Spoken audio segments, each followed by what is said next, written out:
இனிமே கண்ணை மூடிட்டு கடலை எண்ணெய் வாங்கலாம். ஏன்னா மந்த்ரா கடலை எண்ணெய் இதயத்தின் தயாரிப்பு. வறுக்க பொரிக்க ஏன் எல்லா சமையலுக்கும் மந்த்ரா தான். மந்த்ரா கடலை எண்ணெய், அபார ருசி, ஆரோக்கியமான உடல் நலம்.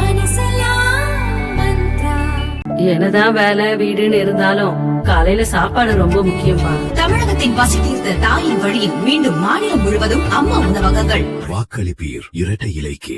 தமிழகத்தில் நாளை மறுநாள் சட்டசபை தேர்தல் நடக்கிறது. இன்று மாலையுடன் பிரச்சாரம் ஓய்கிறது.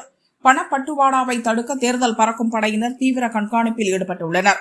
இந்நிலையில் ஈரோடு மாவட்டம் மொடக்குறிச்சி தொகுதிக்குட்பட்ட செல்லப்ப கவுண்டன் பாளையத்தில் நள்ளிரவில் சந்தேகத்திற்கிடமான வகையில் ஒரு கார் நின்றுள்ளது. தகவல் அறிந்த பறக்கும் படை அதிகாரிகள் சம்பவ இடத்திற்கு சென்று அந்த காரை சோதனையிட்டனர். அப்போது காரில் ஒரு பையில் கட்டுக்கட்டாக பணம் இருந்தது. எண்ணி பார்த்தபோது 89,83,000 ரூபாய் இருப்பது தெரிய வந்தது. காரை ஓட்டி வந்த அரவிந்தன் என்பவரை பிடித்து விசாரணை நடத்தினர். தொழில் நிமித்தமாக பணத்தை எடுத்துச் செல்வதாக அரவிந்தன் கூறியுள்ளார். ஆனால் உரிய ஆவணங்கள் இல்லை. பணம் பறிமுதல் செய்யப்பட்டு வருமான வரித்துறையினரிடம் ஒப்படைக்கப்பட்டது. வருமான வரித்துறையினர் தொடர்ந்து விசாரணை நடத்தி வருகின்றனர்.